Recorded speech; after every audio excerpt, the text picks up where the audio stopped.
1400 साल पहले जब ना कोई एंडोस्कोप था, ना कोई पीएच मॉडल, ना कोई एंटासिड्स, यूनानी हकीम इब्न सीना ने अपनी किताब अल कानून फिर तिब में लिखा था, मैदे की बीमारी अक्सर मैदे की नहीं बल्कि इंसान के रहने सहने की बीमारी होती है।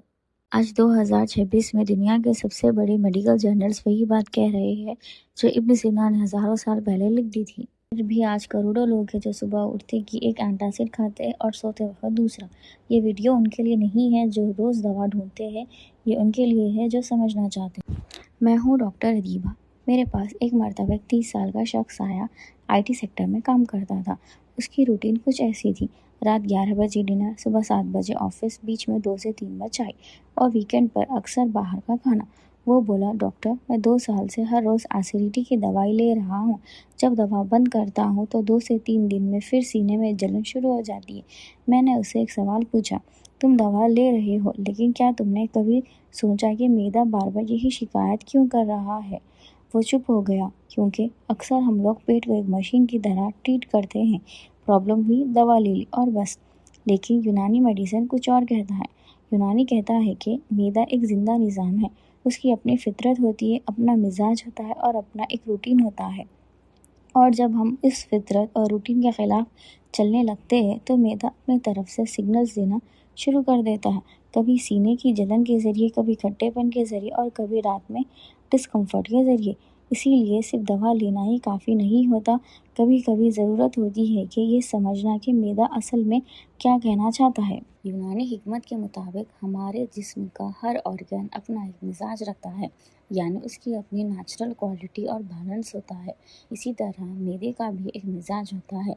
यूनानी कहता है कि मैदे का मिजाज थोड़ा गर्म और थोड़ा खुश्क होता है। इसी वजह से मैदे में एसिड होता है। ये कोई प्रॉब्लम नहीं है, ये जिस्म का नेचुरल सिस्टम है जो खाने को हजम करने में मदद करता है। लेकिन जब किसी वजह से मैदे का ये बैलेंस बिगड़ जाता है, जिसे यूनानी में सूए मिजाज मैदा कहा जाता है, तब प्रॉब्लम शुरू होती है। ऐसे में मैदा खाना ठीक से हजम नहीं कर पाता, खाना ज़्यादा देर तक रुकने लगता है, गैस बनने लगती है और तेज़ाब ऊपर की तरफ आने लगता है। जब ये तेज़ाब ऊपर फूड पाइप यानी इसोफेगस तक पहुंचता है, तब इंसान को सीने में जलन और रिफ्लक्स महसूस होता है। अब असली सवाल ये है कि आखिर मैदे का ये बैलेंस बिगड़ता क्यों है? अक्सर इसके पीछे 3 बड़े रीजंस होते हैं। First, increase abdominal pressure. सोचिए, अगर किसी इंसान पर ज़रूरत से ज़्यादा बोझ डाल दिया जाए तो क्या होगा? वो थक जाएगा। मैदे के साथ भी कुछ ऐसा ही होता है। जब हम बहुत ज़्यादा खाना, बहुत भारी खाना या बहुत जल्दी जल्दी खाना खाते हैं तो मैदे पर एक्स्ट्रा प्रेशर पड़ता है। मैदा फूलने लगता है, प्रेशर बढ़ता है और वो वाल्व जो एसिड को नीचे रोक कर रखता है कभी कभी खुल जाता है। फिर एसिड ऊपर आने लगता है और सीने में जलन महसूस होती है। दूसरा रीज़न, लेट नाइट ईटिंग। इब्न सीना ने लिखा है कि रात के वक्त जिस्म के आराम का वक्त होता है। इस वक्त हज़्म की रफ्तार धीमी हो जाती है। अगर इस वक्त भारी खाना खा लिया जाए तो वो मैदे में ज़्यादा देर तक रुकता है, उससे गैस बनती है और गैस और एसिड दोनों ऊपर की तरफ बढ़ने लगते हैं। इसी वजह से देर रात खाना और तुरंत सो जाना रिफ्लक्स का एक कॉमन सबब बन सकता है। तीसरा रीज़न, स्ट्रेस और दिमाग का असर। यूनानी मेडिसिन के मुताबिक हज़म सिर्फ मैदे का काम नहीं है, इसमें दिमाग और नर्व्स का भी इम्पोर्टेंट रोल होता है। जब इंसान स्ट्रेस में हो, नींद पूरी ना हो या खाते वक्त दिमाग कहीं और हो तो हज़म का सिस्टम ठीक से काम नहीं करता। खाना हज़म होने में ज़्यादा वक्त लगता है और रिफ्लेक्स होने के चांसेस बढ़ जाते हैं।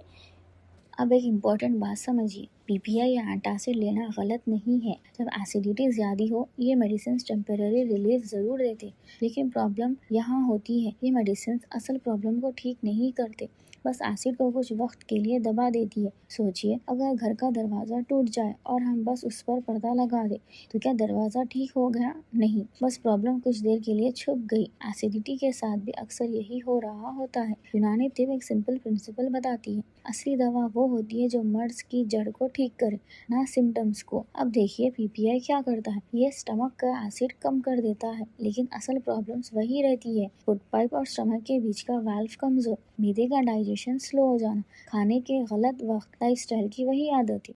इसीलिए जब पीपीआई बंद करते हैं एसिडिटी अक्सर फिर वापस आ जाती है, कभी कभी और ज़्यादा स्ट्रॉन्ग।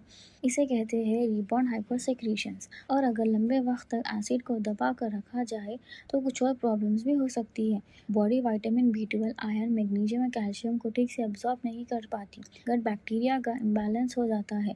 कुछ लोगों में गैस, ब्लोटिंग और कब्ज और ज़्यादा हो जाता है।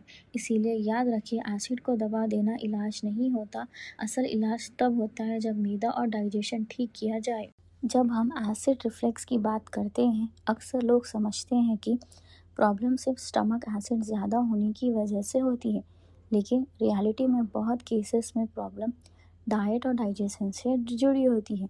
कुछ फूड्स डाइजेशन को स्लो कर देते हैं और स्टमक के अंदर प्रेशर बढ़ा देते हैं। जब प्रेशर बढ़ता है तो एसिड ऊपर फूड पाइप की तरफ मूव करता है, जिससे बर्निंग और रिफ्लेक्स फील होता है।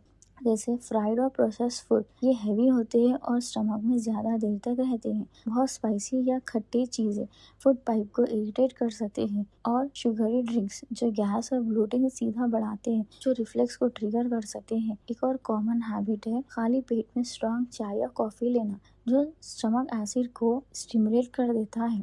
अब आते हैं इम्पोर्टेंट पॉइंट पर, लाइफस्टाइल। यूनानी मेडिसिन में हेल्थ को मेंटेन करने के लिए कुछ बेसिक प्रिंसिपल्स बताए गए हैं, जिसे असबाब सित्ते ज़रूरिया कहा जाता है। इनमें से कुछ चीज़ें रिफ्लेक्स पर सीधा असर डालती है। फ्रेश एयर और हल्का वॉक डाइजेशन को सपोर्ट करता है। ओपन एयर में चलना बॉडी को रिलैक्सेशन सिस्टम को एक्टिवेट करता है, जो डाइजेशन को बेटर बनाता है। डिनर और स्लीप के बीच 2 से 3 घंटे का गैप रखना भी बहुत इंपॉर्टेंट है। इससे स्टमक को खाना डाइजेस्ट करने के लिए टाइम मिलता है। खाना खाते वक्त स्टमक को ओवरलोड ना करे, ना बहुत ज़्यादा भरा हुआ और ना बिल्कुल थोड़ा। पानी छोटे छोटे सिप्स में और नॉर्मल टेम्परेचर पर लेना बेटर होता है। और खाने के बीच ज़्यादा पानी अवॉइड करें। खाने के बाद 10 से 15 मिनट हल्का वॉक डाइजेशन को सपोर्ट करता है। और रात को सर थोड़ा ऊंचा रखकर सोना नाइट टाइम रिफ्लेक्स को रिड्यूस करने में मदद करता है। साथ ही प्रॉपर स्लीप भी डाइजेशन के लिए इम्पोर्टेंट है। और अब लास्ट पॉइंट, कुछ सिंपल यूनानी रेमेडीज। कुछ ट्रेडिशनल रेमेडीज डाइजेशन को सपोर्ट करने के लिए कॉमनली यूज़ की जाती है। अर्क-ए-बादियान गैस और ब्लोटिंग कम करने में मदद करता है। अर्क-ए-ज़ीरा डाइजेशन को सपोर्ट करता है। शरबत-ए-संदल बर्निंग सेंसेशन को सूट करता है।